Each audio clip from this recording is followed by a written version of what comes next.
नमस्कार, शिक्षा ट्रेजर में आपका स्वागत है। आज हम हिंदी व्याकरण में अविकारी शब्द या अव्यय शब्द के बारे में पढ़ेंगे। अविकारी जिनका दूसरा नाम अव्यय है। अविकारी, विकार का मतलब परिवर्तन आना और अविकारी परिवर्तन न आना। इसी तरह अव्यय, व्यय का मतलब खर्च होना और अव्यय का मतलब खर्च न होना। अर्थात हम ये कहें कि ऐसे शब्द जिन पर किसी भी प्रकार से कोई परिवर्तन ना हो।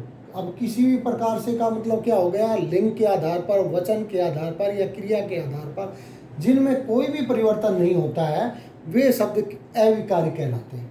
अविकारी के अंतर्गत हम इसके जब भेद की बारे में पढ़ेंगे तो इसके 5 भेद हैं। 5 भेद में पहला भेद है क्रिया विशेषण। क्रिया विशेषण हम पहले पढ़ चुके हैं। कैसे क्रिया विशेषण में, जैसे हमने पहले भी पढ़ा था, मैं यहाँ कुछ शब्द लिख रहा हूँ और उन शब्दों से हम देखेंगे कैसे उनसे परिवर्तन नहीं आता है। अब जैसे मैंने धीरे धीरे या जल्दी शब्द लिखा, ये सारे ये 2 क्रिया विशेषण है। अब इनमें परिवर्तन कैसे नहीं आता? अगर मैं राम के लिए प्रयोग करूँ कि राम धीरे धीरे पढ़ रहा है, अब इसी धीरे धीरे को मैं स्त्रीलिंग में सीता के लिए प्रयोग करता हूँ, सीता धीरे धीरे पढ़ रही है, तो धीरे धीरे पर कोई भी प्रभाव नहीं पड़ रहा। अब एक वचन बहुवचन के लिए राम जल्दी सो जाता है, मोहन, गीता और सोहन जल्दी सो जाते हैं। तो एक वचन, बहुवचन, लिंग में पुल्लिंग, स्त्रीलिंग, किसी के आधार पर भी इनमें परिवर्तन नहीं आता है। तो ये पहला हमारा हो गया क्रिया विशेषण, पहला अविकारी शब्द। दूसरा है संबंध बोधक। संबंध बोधक का मतलब संबंध दर्शाने वाले शब्द। इसमें क्या है? संबंध में हमने कारक में भी पढ़ा था, का, के, की, ये हमने संबंध कारक में पढ़ा था। तो यहाँ ये संबंध बोधक है, इनके साथ कोई और शब्द लग करके यहाँ एक शब्द का दूसरे शब्द के साथ संबंध दर्शाते हैं। कैसे संबंध दर्शाते हैं? जैसे मैं रोटी की जगह चावल खाता हूँ। मैं रोटी की जगह चावल खाता हूँ। अब देखिए, मैंने कहा था का, के, की, तो की आ गया, की जगह, की के साथ जगह शब्द लग गया। तो मैं रोटी की जगह चावल खाता हूँ, तो रोटी का चावल के साथ संबंध की जगह शब्द ने दर्शा दिया। तो ये संबंध बोधक है। इसके बाद समुच्चय बोधक आता है। समुच्चय का अर्थ है इकट्ठा। समुच्चय का अर्थ क्या है?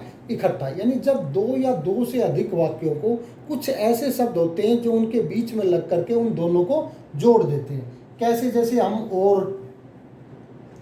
और है, किंतु है, परंतु है, लेकिन, ये बहुत सारे शब्द हैं जो जोड़ते हैं। कैसे जोड़ते हैं? जैसे मैं और मोहन पढ़ते हैं, किंतु मैं खाना खाता हूँ, किंतु सोहन खेलता है। तो ये ऐसे जो शब्द हैं, ये समुच्चय बोधक कहलाते हैं, क्योंकि ये 2 या 2 से अधिक वाक्यों को जोड़ते हैं। इसके बाद आता है विस्मय आदि बोधक। विस्मय आदि बोधक जब हम शब्द की बात करते हैं तो हमने देखा होगा कि वाह, अरे, शाबाश,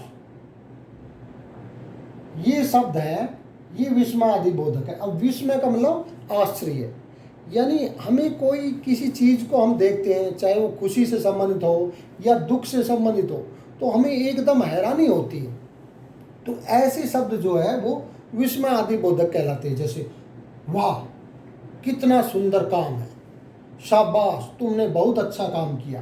तो ये जो सारे शब्द हैं, ये विस्मय आदि बोधक है। अब बात करते हैं हम निपात की।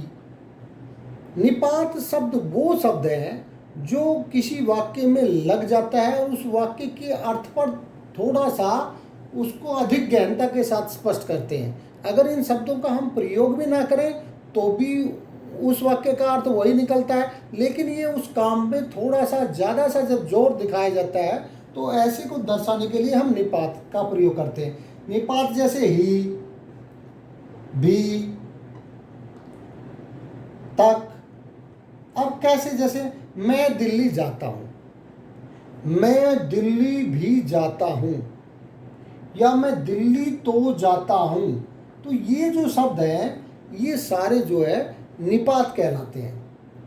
इनका अगर हम वाक्य में प्रयोग भी ना करें तो भी उस वाक्य का अर्थ निकलता है, लेकिन ये उस अर्थ में थोड़ी सी गहनता ला देते हैं। उस काम को जब जरूरी, जो एक तो करना हो, एक जरूरी करना हो, तो ये समझ लो कि ये जो जरूरी वाले के लिए दर्शाने के लिए प्रयोग किए जाते हैं। तो यहाँ पर हमने पढ़ा अविकारी शब्द क्या है, उसके भेद कितने हैं, और प्रत्येक भेद के बारे में हमने पढ़ा। पहला क्रिया विशेषण, क्रिया विशेषण के बारे में हम विस्तार से बहुत पहले भी पढ़ चुके हैं।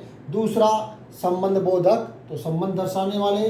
तीसरा समुच्चय बोधक, जो वाक्य को जोड़ते हैं। चौथा विस्मयादि बोधक, जो हैरानी होती है, खुशी से संबंधित हो चाहे दुख से संबंधित हो। पांचवा हमने निपात, जो कार्य में गहनता लाते हैं। तो इनके बारे में हमने विभिन्न प्रकार के उदाहरणों के माध्यम से पढ़ा। तो आपको अगर फिर भी इससे संबंधित कोई शंका हो तो आप कमेंट बॉक्स में जाकर के कमेंट करें, और इस वीडियो अगर आपको ये पसंद आए तो इसे लाइक करें और चैनल को सब्सक्राइब करना ना भूलें। धन्यवाद।